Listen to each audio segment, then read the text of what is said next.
there is no failure, there's only feedback.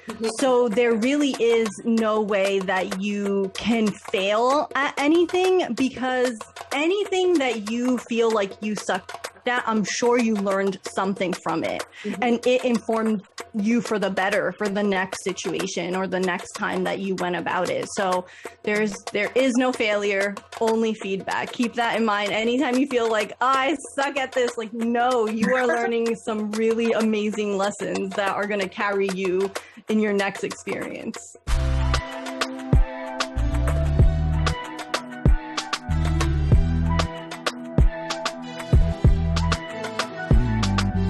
Hey, Kat, thank you for spending your lovely Sunday with us. Before we get into everything, we could just go around and give names real quick. We'll do the icebreaker, and then we can do little fancy or non-fancy intros. So as you know me, I'm Tanina. Anyone else? I'm Claria. Nice to meet you. I didn't know who was next, but I'm Jada. I'm Anna. Nice to meet you. I'm Kat. Yeah, so thank you for joining us. So we're the First Gems, and as you may already know, we're all cousins, and we started this podcast last year at the top of the pandemic, and we've been kind of going ever since.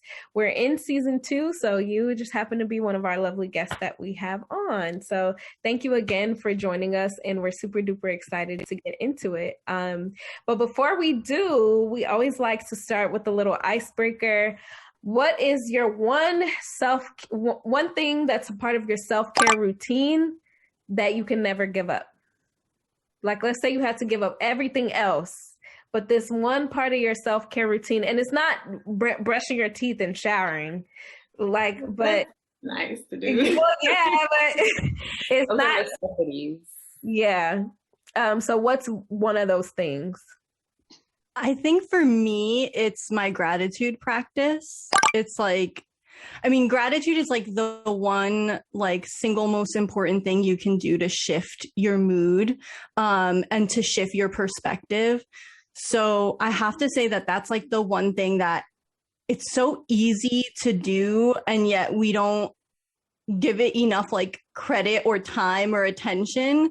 But it's something that I've made like a pillar of my self-care. And I challenge myself to always think of like 10 things that I'm grateful for, because I find that when you have to think of 10, it's like, it gets like a little harder the further you're into the list, and you're like, okay, wait, what am I really? And it forces you to really reflect on your day and like on what, even the tiny things like, oh, my cup of coffee this morning was like so good, or, you know, it was really great to watch this show with my mom and have that time together. So just forcing yourself, you know, at first to reflect on the things you're grateful for, it just shifts you into that like positive, you're just like radiating positivity. So that's the one thing I gotta say I have to keep.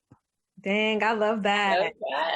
Dang, I'm like, I love that. That is so good. And like, people don't realize how big that actually is. And it sounds so minuscule, like, oh, be thankful. Like, yeah, well, I'm naturally thankful, but it's different when you're actually speaking it out and saying it every day and making it a practice. So I definitely love that. Now I got to think a little harder. Anyone else want to go? So for me, self-care is about staying active. I think especially with the pandemic and just being home a lot, I've kind of lost, just make sure that I'm staying outside, or like just having more, you know, time to get some fresh air and like maybe go for a walk or something, and just doing things that are away from my computer, because I've just, you know, with working from home, it's hard to kind of have that balance because your hours are kind of like all over the place, at least personally for me. So I think just reminding myself to stay active, even if it is for like 10 minutes every day, like that really helps my mental. I love that. Yeah, I knew you were going to say fitness. Me too. I knew it. Well, I mean, it's a big thing because honestly, too, I feel like being active is more than just a physical thing. Like it's a mental and emotional thing. Like you could literally be like having like a whack day, but like if you're just outside, I think a part of it too is also there's an aspect of gratitude, like even being able to walk somewhere. Right. Some people don't even have like the liberty to do that. So even, things like that, you can't take it for granted, and it just opens your perspective to a positive way to think about that. Yeah, definitely. And then like when you're exercising, you're releasing like those endorphins, like you feel good after when you work out. Yeah, so exactly. When you said self-care, I immediately thought about like at-home spa treatments and like putting on a little clay mask and stuff. So that's where my head is at. Dressing up. Yesterday I dressed up and did my makeup for the first time, and like I had like a little photo shoot with my line sister, and it was so much fun. Like my whole mood was lifted. So I feel like that would be something that I think I'm gonna start doing that more. Because over this time period, people just got used to just being at home and not really caring what they look like. Just kind of, and you kind of get into this funky mood, like you stop caring about yourself. But when you put the effort into, I'm gonna do my eyebrows today. I'm gonna try a new hairstyle. I'm gonna try a new nail color. Like I think that lifts your spirits a lot. So that's my self-care tidbit. I agree. I am like the same way. If I go like a really long time without putting like anything on my face, or like even just trying on like a pair of jeans that I haven't like worn in a while, like I feel like you can feel it. You can feel like such a difference in your energy. You're like, you're showing up as like, your best, feeling your best self. Yeah. You're exuding that confidence. Yeah, I love that. For me, when I think about self-care too, sometimes people think of self-care of just themselves. For me, a really big part of like what keeps me sane and what keeps me happy is just staying connected to the people that I love. So a part of my self-care could be as simple as like, having a conversation with my mom in the morning, or like, having tea with my mom in the morning. We drink tea every morning. And my love language is quality time. So I view that as my self-care, like, either chatting it up with someone that I love. It doesn't have to be a full, deep conversation, but just like human connection, I feel like is a part of my self-care. And I don't think like if there was a thing like, could you be on the earth by yourself? I honestly don't think that I could do it, because a big part of me is like having human connection. So I would say that's one thing I couldn't give up. Yeah. I love that. Yeah. I'm surprised nobody said this, but music. I mean, all of the above.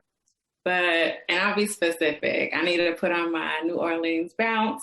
Oh my God. My Costa. Just lift the spirits. Just get my room. Right, Afrobeat. Just like, what? It's the same thing. It's fitness. It's quality time. It could be by myself or with somebody else. But just music, like uplifting music. And you got to move your body. So. Yeah. Wow, these answers. I love them. I think the answers that we gave fit our personalities very well. Like I knew Anna was gonna say that.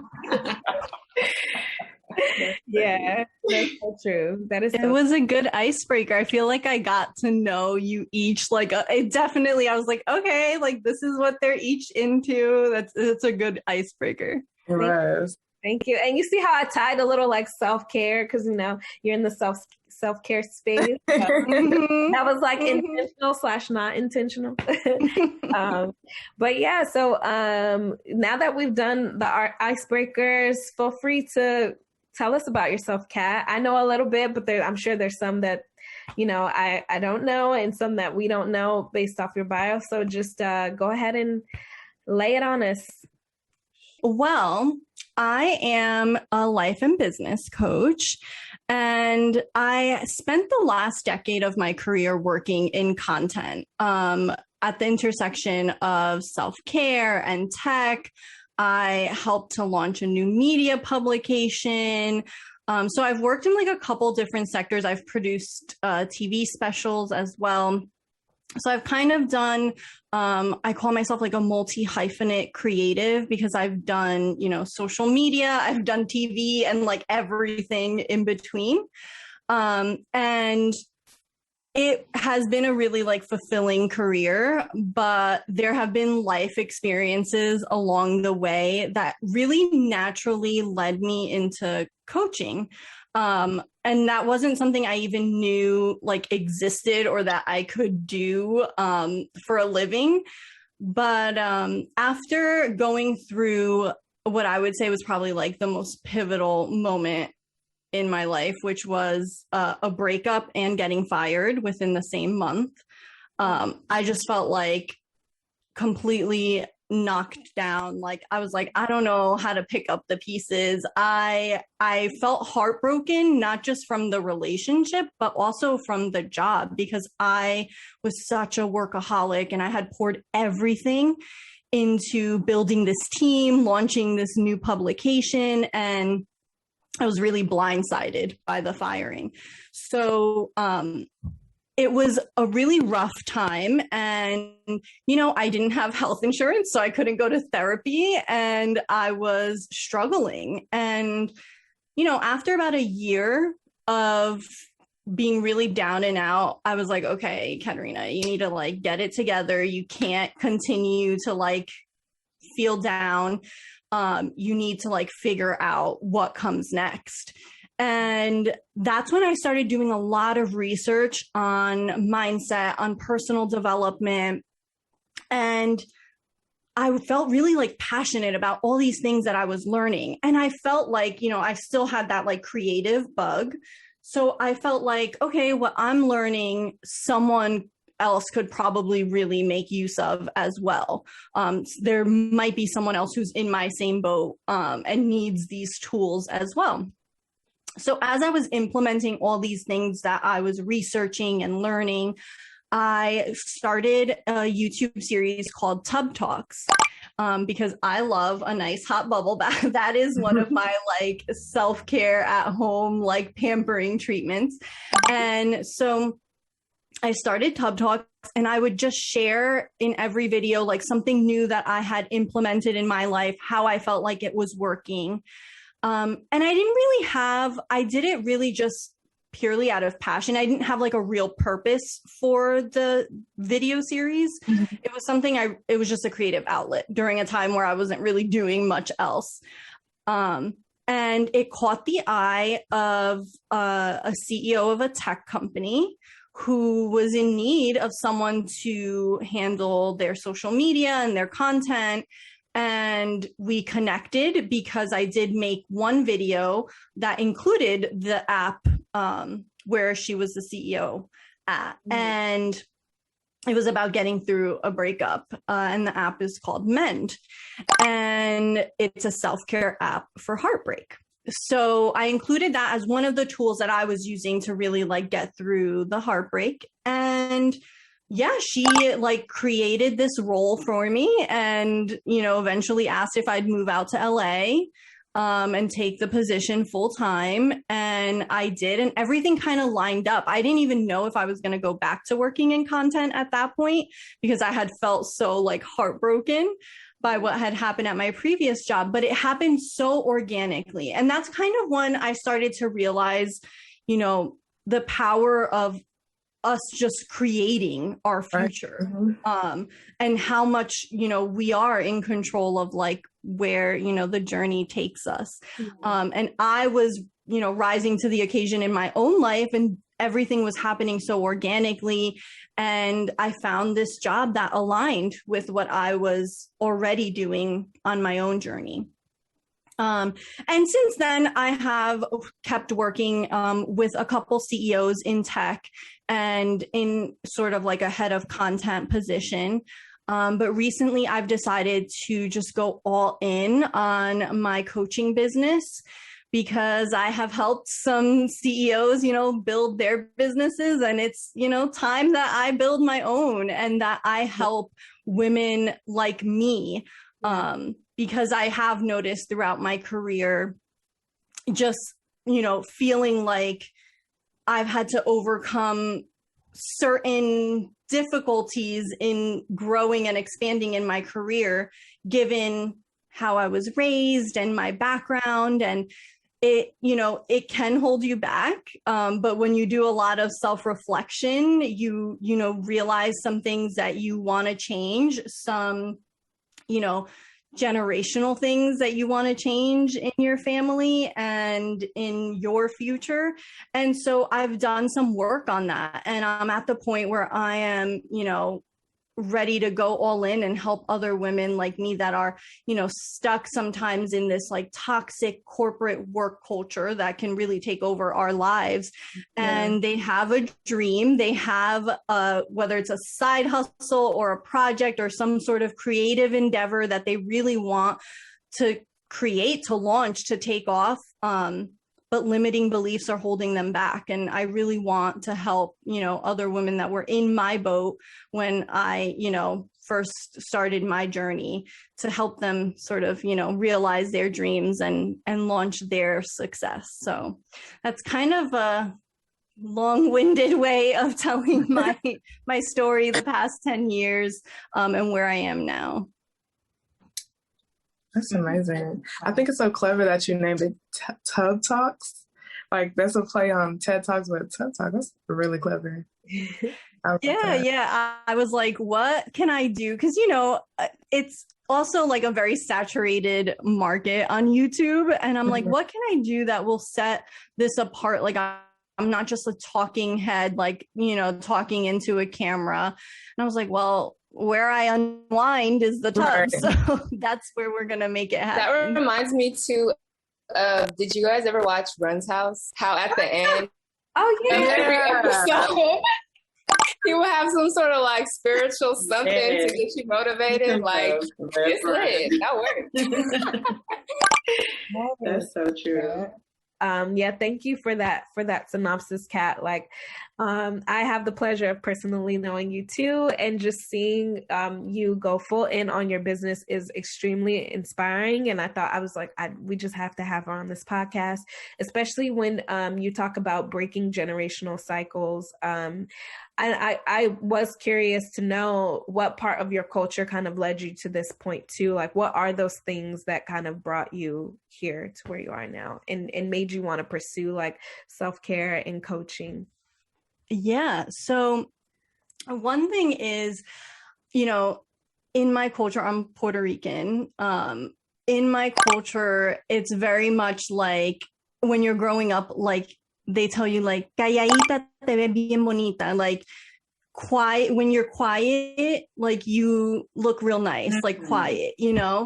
And it's, and, I don't think that our elders necessarily understand how those kind of things, impact children and then impact children in their adulthood and further out in their future. But things like that, they stay with you. So I found that like earlier in my career, I was very like quiet and reserved, and I would have all of these like amazing ideas, but I would be scared to pitch them. I would be scared to put myself out there because I was taught to respect authority. I was taught you don't speak out of place. And then I would get into like these corporate settings, and there would be people that are just like so okay with speaking their mind, and I'm like, I have these ideas, but I can't get myself to say them. So that's something I have really worked on, is finding my voice and being comfortable sharing. And the more I did it and the more I put myself out there, the more I realized like there's no reason that I should be holding back.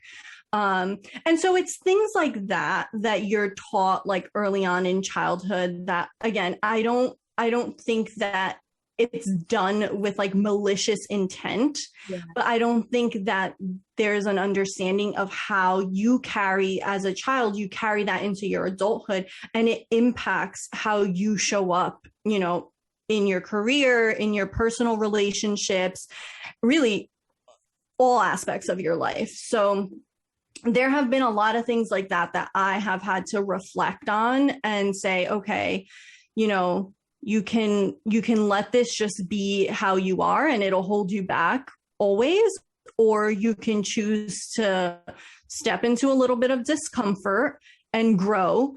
And then the next time it's easier, you know, and that's how it is. You know, the first time you do anything that's outside of your comfort zone, you feel like you're freaking free falling and you're like, holy shit, can I curse here? Girl, Yeah, go ahead. it's a conversation.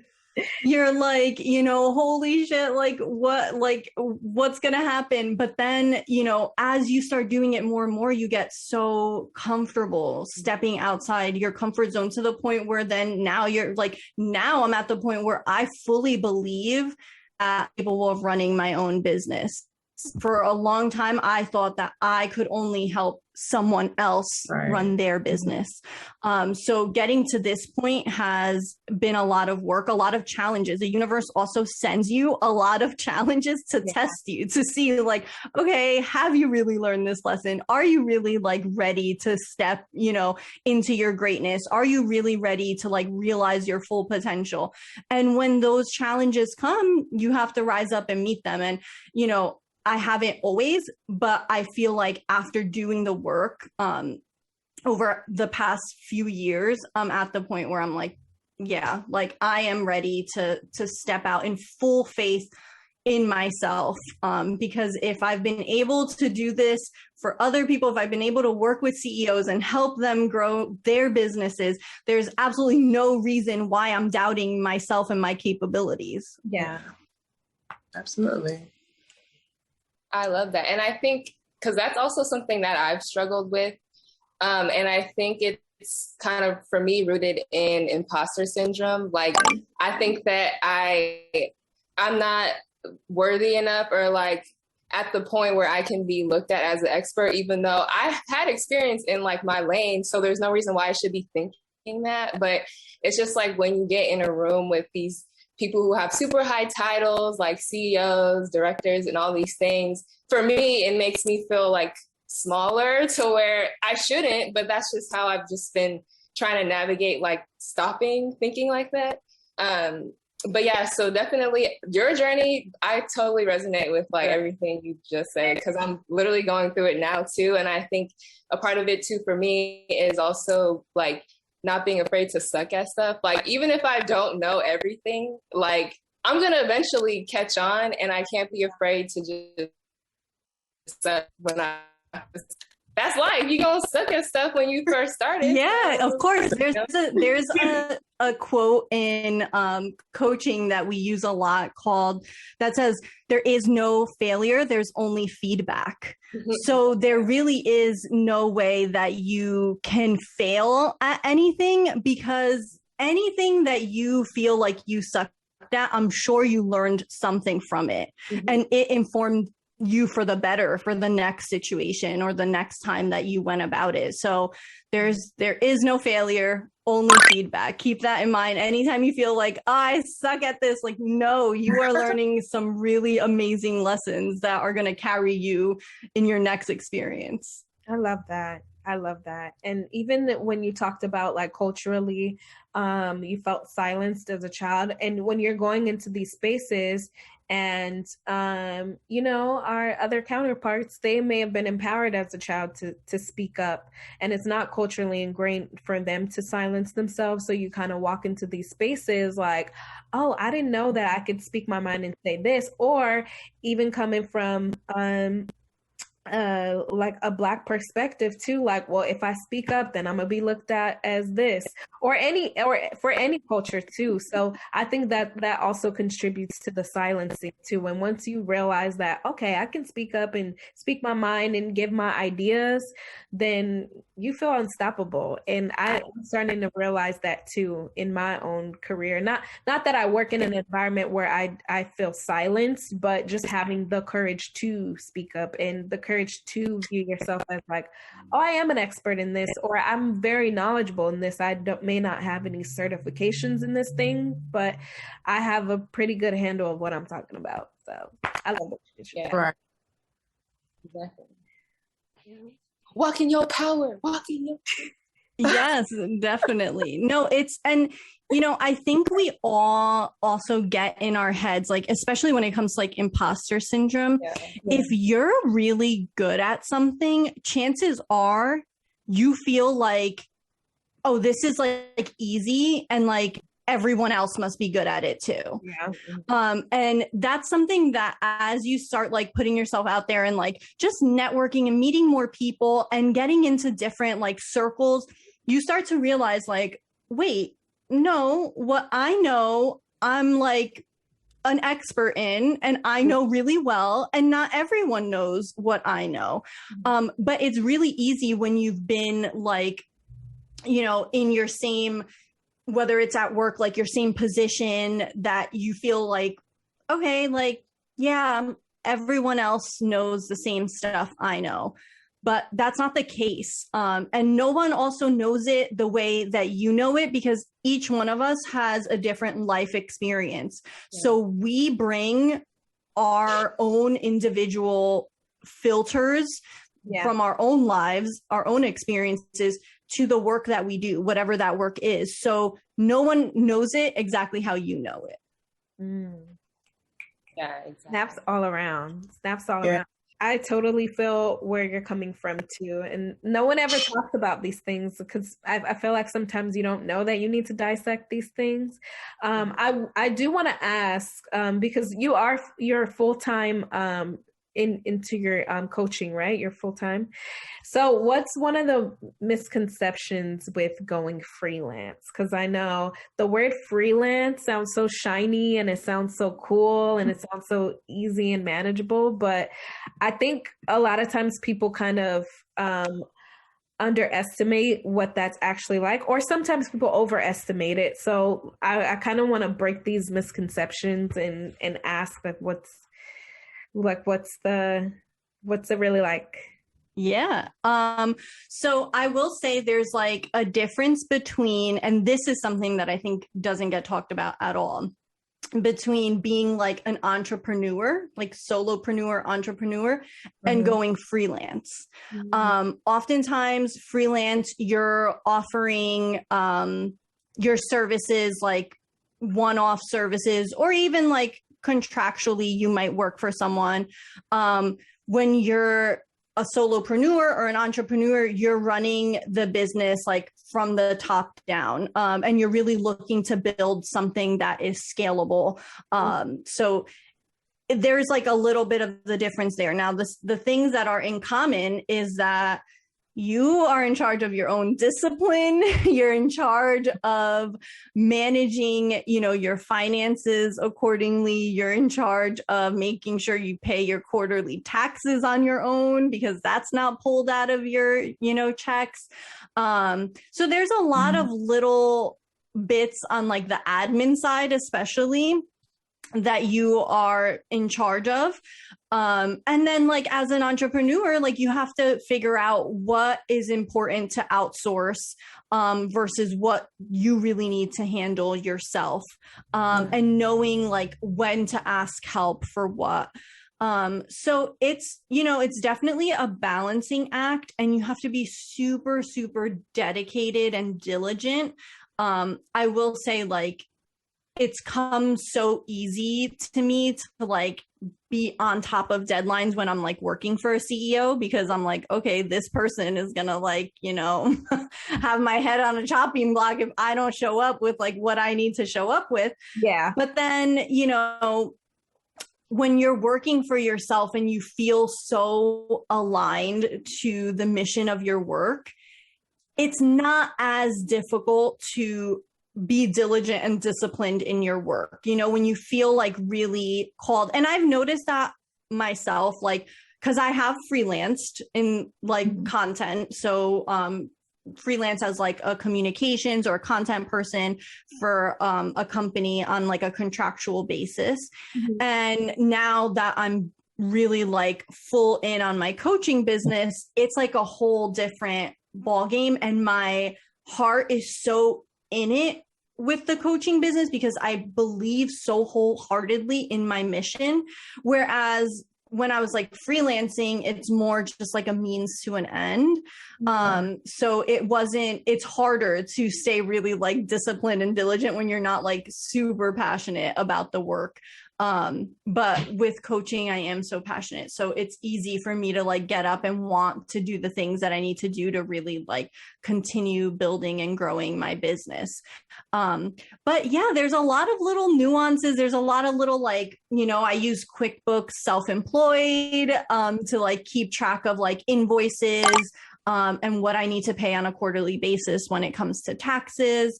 You know, you have to be really diligent about finances, honestly. And it's something that I have started to learn more about because I just was one of those people that was like, finances, this is like giving me like, yeah. But I realized like that's not how you build wealth, you know, by thinking that way of money. So I've had to switch my mindset around money and really get comfortable learning about it and learning how to manage it and how to invest and all these different things. So you have to be diligent about your finances because you might have a month where you have a lot of clients and a lot of income coming in, and then you might have a couple months where it's really slow.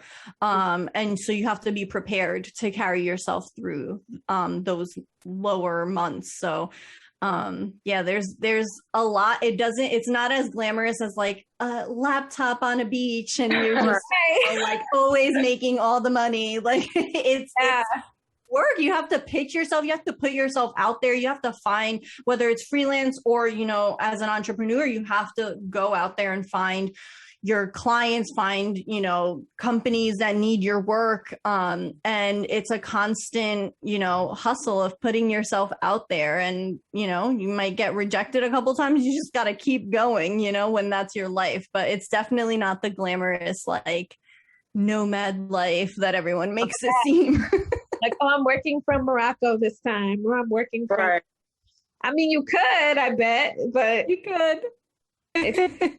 Yeah, I want to say what you were saying, Kat. Like, there's this correlation that you brought out where it's like you're motivated and disciplined for your business, but that's also a reflection on self-care. Yeah. Like, I'm disciplined to really put myself first in my work and for myself. And what you said about like, it's a difference when you're working for other people, when you're working for yourself, and you should show up for yourself just as much as you would, or even more so than you would for other people. So that's a good tool to take into for like motivating people to become entrepreneurs or go after their creative passions and turn it into a profitable business. It's like, you still have to keep self-care at the root of your like work, foundation, belief, everything, and really have a sense of self. I love that. I'm just like, and it's true too. Like, I want to get your thoughts too about the idea of taking mental health breaks or taking time off, because I also think that that's something important that regardless of business or freelance or work in general, that mental health breaks are necessary. Self-care, you know, needs to be more talked about, not only within other millennials, but like culturally too. Yeah, definitely. I mean, burnout is a real problem that, you know, everyone is facing, and that companies are going to find really hard to retain good talent because of burnout. And really, we end up in burned out situations when we don't prioritize ourselves, when we are letting our job dictate how our schedule is, dictate how we use all of our time and all of our energy. And then we get to the point where we're kind of like checked out and looking at like work with glossy eyes because we're not even present anymore because we just don't have anything left to give. And that's really, that's a big problem right now, because I think we have talked about self-care in recent years in a very like trendy way. And for a really long time, we've been talking about self-care in like a really superficial way. And now we're starting to dig into what the real way, you know, the real self-care that we need is. And one of those is rest. Like you said, like taking that time, that break for yourself, and giving yourself time to be with your thoughts, to reflect. A lot of times we are living a life that we're not happy with, we're not proud of, but we're not even taking the time to think about that, so we're not reflecting at all about that. So we just keep going on autopilot. And that was something that happened to me when I got fired from that job. I had given that job everything of me, and I was burned out. But at the time, no one was talking about burnout. I didn't know burnout even existed. I just knew that, like, I was taught that you don't quit. Like, you just don't quit. Like, you can't be a quitter. And so to me, leaving just was not even an option. And so I continued to like work and put all my time and all my effort until the job kicked me out the door. They had no like reason. I asked, like, why am I being fired? And no, it's just your time to go. Oh, that's all they said. It's time for you to move on to the next thing. And I was like devastated, but it was now looking back, of course, like hindsight is always 2020. Now looking back, that was the biggest blessing that ever happened to me. Because without that, I wouldn't be coaching today. I wouldn't be where I am today, because that really forced me to take some time to reflect, to think about how I was living my life, to think about what really mattered to me. And to start doing the things and showing up for myself the way that I wanted, for the future that I wanted. And that's one of the most important things that you can do every single day. Is so often we think about like what we want our lives to be like down the line. And so much of that has to do with how we show up for our life every single day. So one of the easiest things that you can do is every day choose to show up as that like future version of you that you have in mind. How would that person show up for life? So when I was that year in between that I was healing and taking care of myself, I had no money. I had a couple pennies like rubbing together in the bank account. So I couldn't live like my dream life, which was like, I'm going to the gym and I'm like buying a smoothie every day. And, I couldn't afford a gym membership. I couldn't afford to eat out of the house. Like, it was like I was pulling we're eating at home, there's food at home on myself, because I didn't have the money to like live that life. But I showed up every single day, like to the living room, to the mat, as if I was like hitting the gym. And I brought that energy, and I made myself like elaborate smoothies at home with whatever we had in the refrigerator. And like, however way I was able to, I showed up for myself as that like person that I imagined. I remember working out at like 11 a.m. or noon, because I remember thinking like, I want to be one of those people. You ever see people that are like out and about in the middle of the day and you're like, what do you do for You can be out like at Whole Foods at noon on like a Wednesday. Like, I want to do whatever you do. You do. Yeah. So I decided like I was going to work out in the middle of the day, because that to me was like mentally telling me like, you are in charge of your time. You have that level of freedom with your schedule. You do it on your terms. And I just started living my life like that. And then that's when, things started really shifting and changing for me. And I ended up moving out to LA, and I got a job that allowed me all the flexibility that I wanted. But it really required me showing up for myself. With the little bit I had, I still showed up for myself every day. So that's one thing that you can do for yourself every single day, is like wake up, visualize the person that you imagine like is your best version of yourself. Sit there, visualize. How do you feel? What are you doing? Who is around you? Like, what are you feeling in your body? Like, where are you feeling any kind of tension, or are you feeling any kind of like excitement and tingling and like super hype for like whatever it is that person feels? Like, how does it feel to be that? And then show up as that. every day, however way you can. It doesn't mean like, okay, I would love to like be able to fly in my private jet. I don't have a private jet, so I can't do that.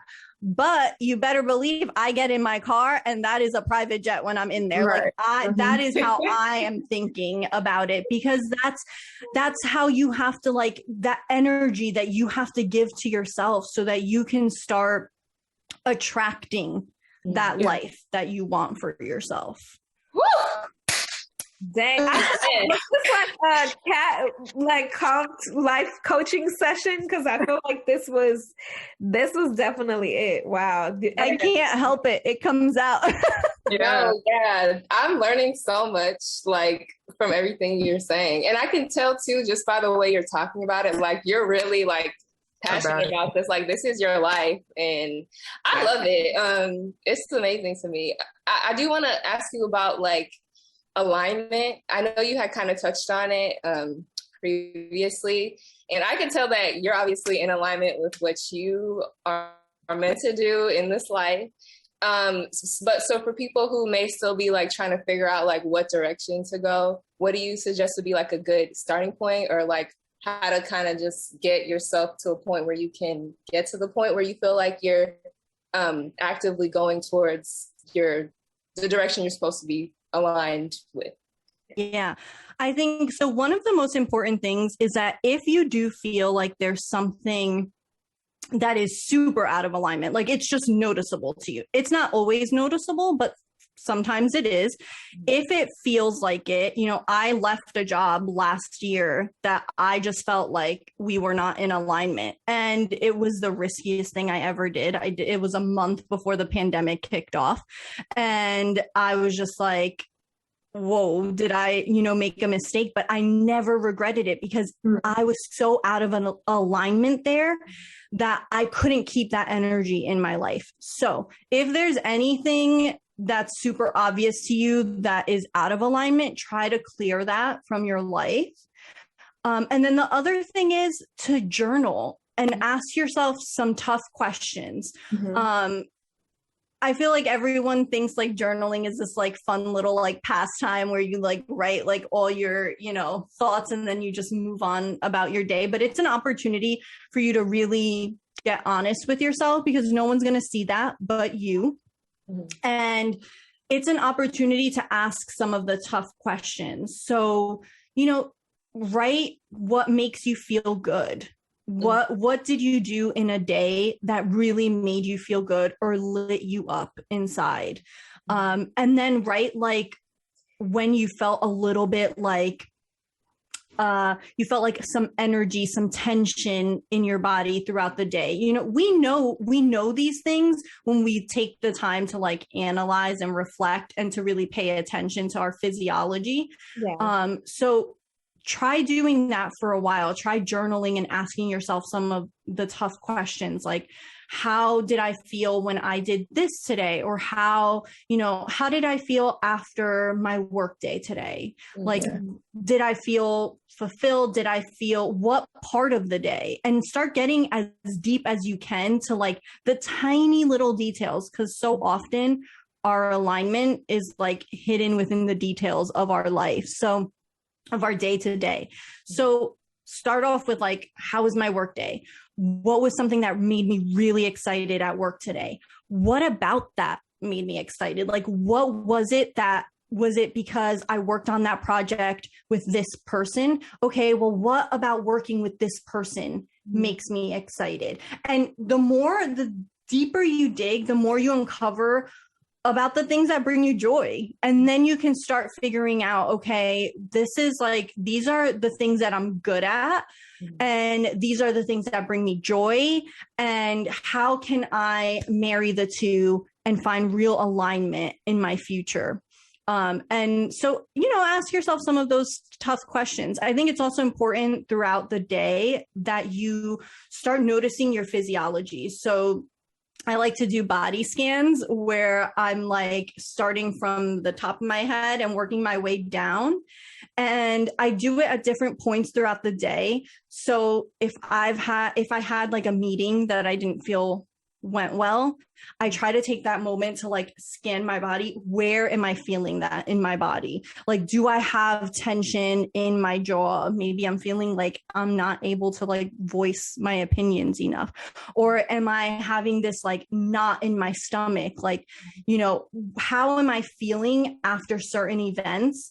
Tells me like, okay, this is good for me, this is not good for me, you know. And giving yourself that opportunity to pay attention to that starts like opening your eyes to like, whoa, like this is a direction I need to move into, and this is no longer serving me.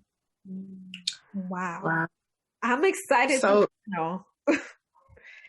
I was going to say, Kat, so it's very evident that you're teaching us, that you're letting us know that it's important to be, in addition to self-care, it's important to be self-aware. Like, you have to be aware of your emotions, how you present yourself, and what reactions your body, your vibes are giving off. So I really appreciate that. That's important. Like, I'm gonna have to like start doing my body scans and stuff like that. I love that you brought up journaling, because when I was younger, I was in this writing program called Write Girl, and they would give us different prompts. We would do poetry, and it was just a very amazing way to express yourself.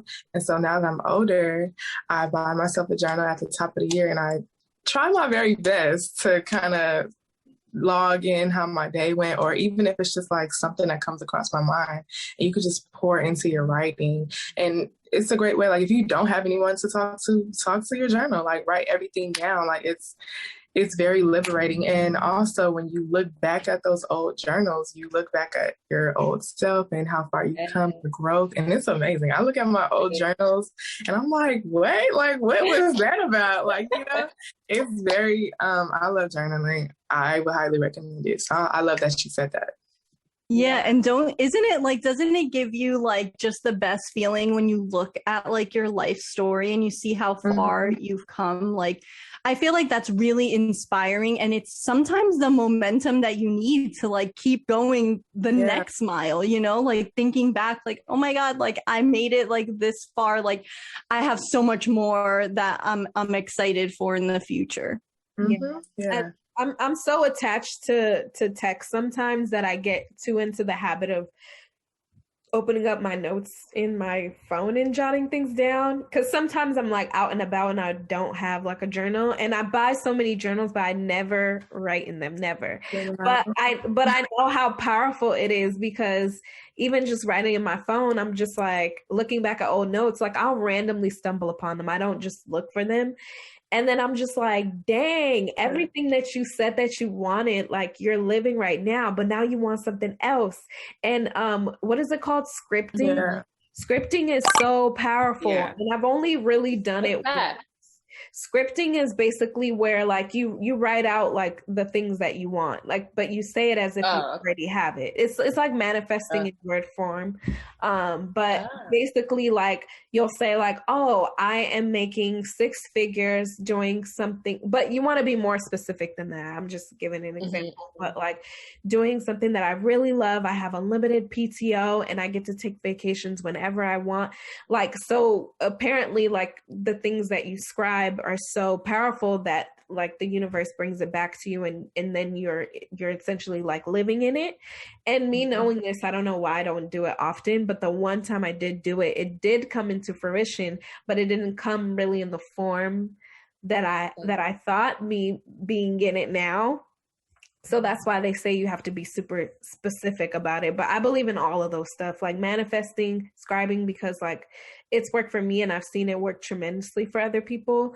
But yeah, like I need some tips on how to be routine in like writing it down, like on pen and pen. Discipline, girl. Yeah, instead of on phones. I don't know if one is better than the other, but make time, like when your work has you doing something for work, like you make time to do that. Like you just have to apply that to yourself. Like you have to prioritize yourself more than work. Like, yeah, work pays you to do XYZ, so then you're making it a priority, but you have to flip that on yourself. And it'll pay. It may, I don't know, it may pay off monetarily wise, but sometimes the bigger payout is just knowing that you did that for yourself. Like maybe you can schedule a time when you wake up, give yourself 10, 15 minutes to just write in your journal, or at the end of the day before you take a shower, be like, oh yeah, da, da, da. And yeah, you just have to do it for yourself. Yeah. Pay yourself mentally, like.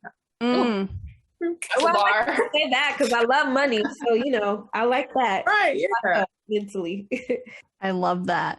Yeah, I have. I'm gonna reach for it to show you guys, but I keep this on my nightstand, and it's the 5-minute journal. So it's really good, especially I got it so that I could be more diligent in the morning, because I'm not as diligent in the morning as I am in the evening with my routines. But I got it so that I can check in with myself in the morning and not be too overwhelmed by like, oh my gosh, I have to take all this time out to check in with myself. It's called the 5-minute journal, and it literally takes less than 5 minutes. But it's such a nice little check-in with yourself, and it'll get you in the habit of like writing these things down. And then eventually, you can just journal on your own and, free write. But it's a really good little tool to use, especially if you're having trouble right now, like moving to pen and paper. Yeah. Oh, I love that. I think I saw that on your story. So do you have multiple journals, or you just have that one? I noticed people have multiple journals. I do. So I have this like my own theory, but I like to keep a separate journal for when I'm like venting or like need to get some stuff off my chest. And another one that's kind of just like stream of consciousness, like regular journaling or like gratitude lists or anything like that. And I like to keep them separate because to me, I feel like if I'm having a really good day, and I open the journal and I, by accident, like peep a line on something that happened in the past that like I'm not happy about, then it's going to bring my energy back to that time. Yeah.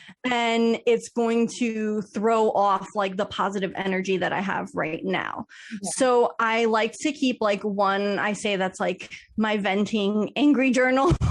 And then I have, because, we're human. We all, have our moments where we just need to say what we really want to say. And sometimes we can't say it out loud. So we got to say it to the piece of paper and we get it off our chest. But then I don't want to be like having like a high vibe day. And then I open the journal and I see that and I'm just like, oh, forget it. Like I'm in a bad mood now, So I do keep separate journals for that reason. Okay. I love it. Can you link us to the 5-minute one? The 5-minute journal? I'll send you guys the link. Okay. Yes, I definitely. My friend was telling me she keeps separate journals for that same reason, to keep the energy separate, and I think that's very important too. And also too, now I see the downfall of writing everything on your phone, because you carry your phone. I carry my phone everywhere, so it's like you're bringing that energy with you, whether it's good or bad. So, or like conflicting energies in something that you every day. Like, I don't know if that sounds cliche, but I like energy talk. But but yeah, like super awesome. So we are nearing our time, and I know you guys may have some other questions. If you do, before we get into the gems, Kat, every episode we usually drop a gem for our listeners. Each one of us goes around. It could be like a 1-liner, 2-liner of something from this discussion that they could take away and implement in their life or use as inspiration. Okay. Well, let me drop the gem. So for anyone here, listeners and myself, of course, who this whole talk just brought me back to like, I used to really be in my self-care bag, like high school, college, when I really needed it. And I used to have Tumblr. So that's another resource. But looking back at some of the things that I like wrote about or manifested, it really is like what you said. Just go back to your old self, revisit some of those ideas or plans or just visions that you have for yourself, and keep pushing. Like, you got the tools, you got the answers. So if you got to reach back and get it, what's that called? Sankofa? Do it. I love that. I do like the journaling, Jim. I think it's important. Like, your words are powerful. Like, I've always been told that, like, the power of the tongue is powerful. Your words are powerful. If you speak it into existence, it will happen. And we see it all the time. So if you really want it, just keep, meditating on it. Keep speaking on it. Speak it into existence. It can happen. Motivate yourself. Allow yourself to receive what you're manifesting. Because sometimes we block off, like, I don't think I really deserve it. You do. I love that about being willing to receive, like that is the key, because sometimes the blessings come to us and we're just like not, they don't come in the form that, like Tanina said before, like that we imagine, and so we might stop ourselves from receiving that blessing. Yeah, I love that. I would say sometimes, like, getting the perfect self-care routine can be a little bit overwhelming for some people, but I would just say just start with learning yourself more. I really loved what Kat said about paying attention to your physiology, and really start picking up on what makes you feel good and what makes you feel not so good. And once you start noticing habits, then that will help drive you further into alignment. So that'd be my jam. Absolutely. Yeah. I love that. That point about self-awareness really hit home for me. There's just so much, wow. I guess I would say just how we talked about not being afraid to fail. I think that we stop ourselves from doing a lot because we're afraid to be bold enough to step into what it is you're meant to do, and not being afraid if you're not the best at it right now, but deep down, like, this is what you're meant to be doing. Yeah, I just, feel like I really want to drive home the idea of, like, anything that you imagine, you can create. So taking the time to visualize the future you want for yourself and then showing up however best way you can really goes a long way to creating a life that you're proud of, a life of alignment, a life of fulfillment and joy. So take the time to, visualize that bright future and feel all the feelings. Really step into that image and feel everything that you feel when you're your best self, so that then you can open your eyes and go about your day showing up like that. Love it. Love. Oh my gosh. Kat, this has been so amazing. I feel like I got like a personal coaching session. So tell our listeners how they can find you. Like, where can they get in contact with you? Promote anything you want to promote. Yeah, so my website is ilovesundaysclub.com. And it's all I Love Sundays because I'm really passionate about helping people build a life where they love Sundays because they're not scared of Monday. The Sunday scaries are not fun. So that's also my Instagram at I Love Sundays Club. And my personal Instagram is at It's Kat Torres as well. And I offer a lot of like personal development and mindset content on my social media. I'm really passionate about making these tools more accessible for more people. So by all means, follow along the journey, take whatever serves you, and apply it to your life, and reach out to me, DM me. I'd love to hear from the community and to serve you guys in any way that I can.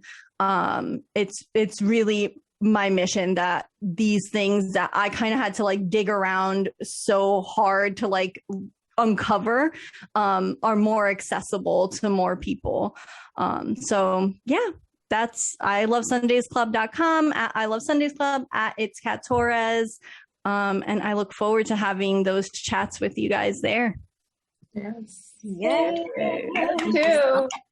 Thank you guys so much for having me. By the way, this was the most fun experience ever. I love this like dialogue. It was like so just such a natural like conversation. I appreciate you guys giving me time with your community to share these things as well. And I want to share that I think it's so amazing and so beautiful what you guys are doing with First Gems. The ripple effect that you're going to create is, you know, it gives me the chills. Like it's beautiful. So keep at it. Don't let anyone stop you. Just keep moving toward your greatness because you guys are creating something magical. Wow. Thank you so much. Oh my God. Man.